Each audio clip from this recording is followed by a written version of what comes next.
Et on ouvre cette édition en République démocratique du Congo. On a appris jeudi les sanctions des États-Unis à l'encontre de Joseph Kabila.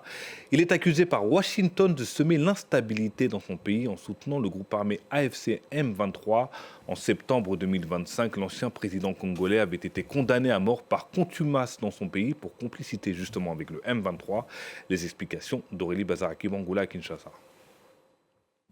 Washington estime que Joseph Kabila a l'intention de déstabiliser le gouvernement de la République démocratique du Congo en soutenant les rebelles de l'AFC M23.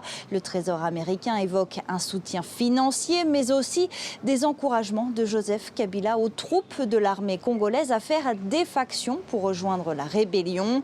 Alors pour sa famille politique, ces sanctions sont, je cite, fondées sur des accusations sans preuve et politiquement motivées. Le PPRD rappelle que Washington et Kinshasa ont signé un partenariat économique qui prévoit un accès préférentiel aux projets miniers pour les entreprises américaines. Le gouvernement américain est en train de chercher les richesses du pays.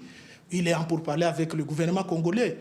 Tout aujourd'hui est boutiqué à leur niveau. Ils veulent faire plaisir au gouvernement congolais qui a tout donné à l'administration américaine, mais nous nous posons des questions. Est-ce que réellement ces sanctions sont de nature à contribuer à la paix recherchée par les Congolais aujourd'hui?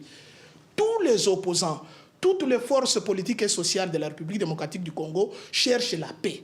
Et on a estimé que la paix ne viendra pas par la force, la paix ne viendra que par les dialogues, un dialogue sincère. En septembre 2025, la justice congolaise avait condamné à mort Joseph Kabila pour complicité avec l'AFC M23.